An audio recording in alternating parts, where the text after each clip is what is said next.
Events leading to the October Revolution. The Bolsheviks were a revolutionary party committed to the ideas of Karl Marx. They believed that the working classes would at some point liberate themselves from the economic and political control of the ruling classes. Once they had achieved this, a genuine socialist society based on equality could be established. In their view, this process was bound to take place sooner or later. The Bolsheviks were formed and led by Vladimir Ilyich Ulyanov, known simply as Lenin. Ruthless and single-minded, Lenin decided that the conditions in Russia in 1917 were ripe for revolution. At the beginning of 1917, however, the Bolsheviks were still a minority organization within Russia. Most of their leaders, including Lenin, were in exile in Switzerland, and the chances of the Bolsheviks ever attaining power in Russia seemed pretty remote.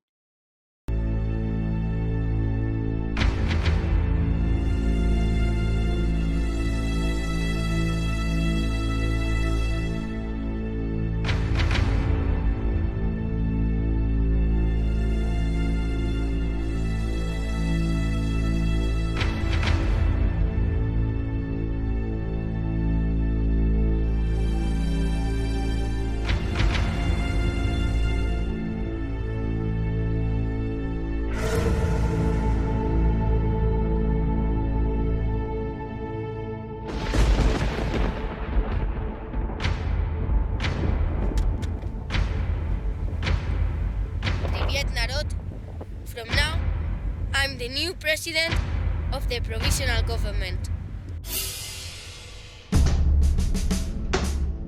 The bad Bolsheviks? Petrov, we have to stop the Bolsheviks. I will cite here the most characteristic passage of a series of articles published by Lenin, a criminal of state who has been hiding and we are trying to find. This state criminal has invited the proletariat and the Petrograd garrison to repeat the experience of 16th to 18th July and insist on the immediate need for an armed insurrection. Moreover, other Bolshevik leaders have made a series of rallies and also called for immediate insurrection. It is stressed in particular the activity of the president of the Petrograd Soviet, Trotsky. The policy of the Bolshevik is demagogic and criminal for taking advantage of the popular discontent. The provisional government have never violated the freedom of citizens to make use of the political rights. But now, the provisional government states that those elements of the Russian nation, groups and party, and those who stand up against the free will of Russian people, while attempt at the same time threatening to open the front to the Germans, should be liquidated. War should be continued.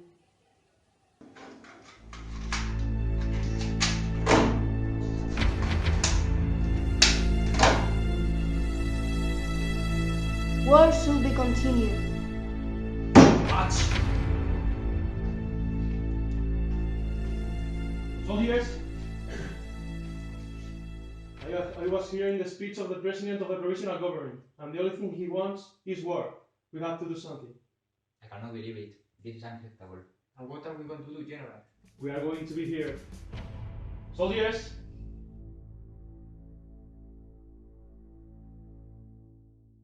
These Bolsheviks are not going to ruin me. No, I have more power. The people want me. I know. Arrest the Bolshevik. Call the watch. I don't want even one loose. We are all prepared and by your side to end this war. We need to end this situation. The social organization of Russia is based in absolute inequality. Professionals, employees, workers, and peasants demand recognition of their freedoms and rights. the reduction of working hours and the elimination of exploitation, apart from living in a monopoly of land and wealth by a minority. While the majority of the people live in poverty and ignorance.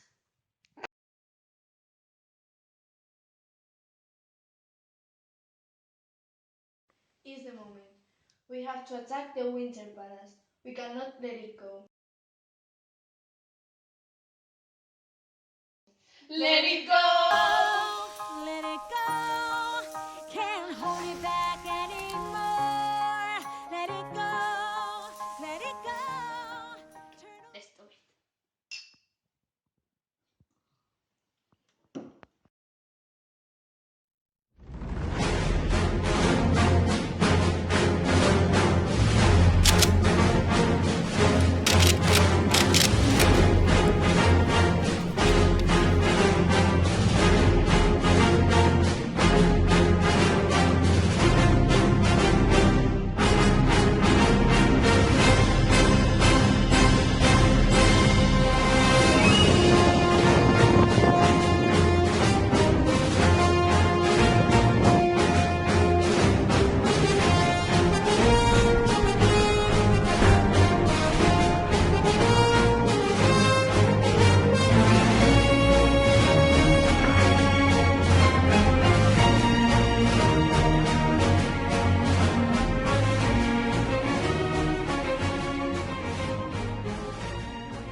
As long as the domination of capital, while the land remains private property, the state will always govern it.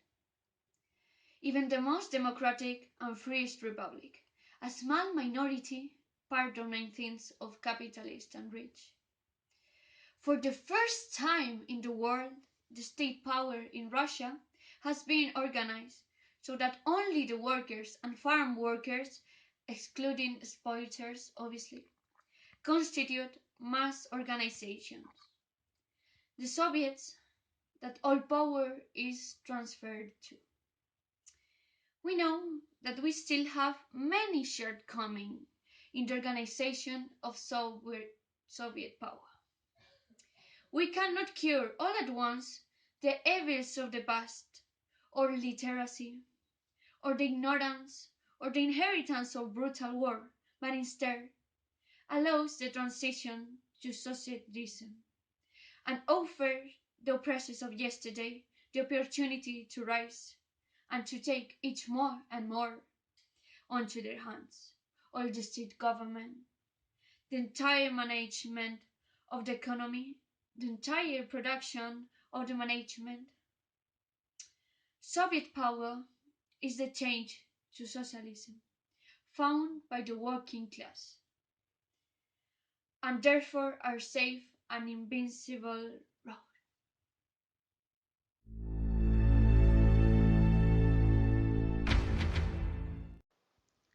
After two revolutions in less than a year, Russia has been transformed from an autocratic empire through a period of shifting chaos to a nationally socialist Bolshevik state.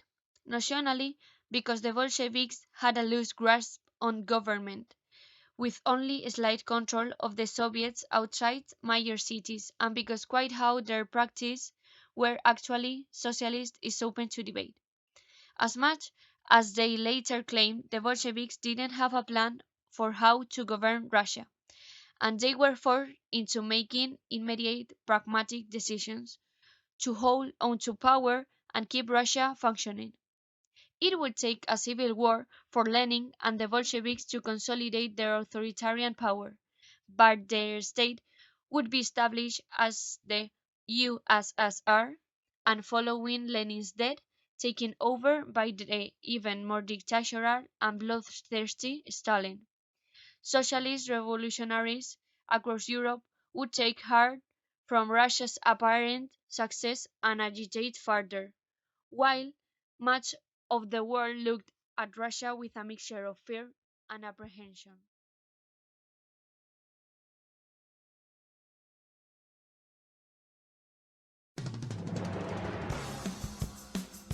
Clara as Lenin.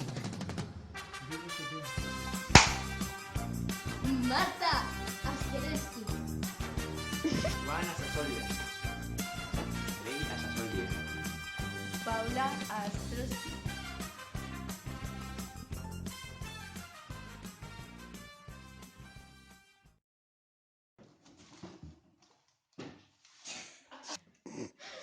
Para. Joder, que iba bien. Baila. La vida es una loca locura. Dale ya. As long as the domination of capital. Es que le digo ¿Qué has hecho?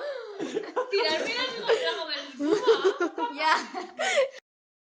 Andrei Kleenex. Están jugando. Andrei Kleenex. Y dale.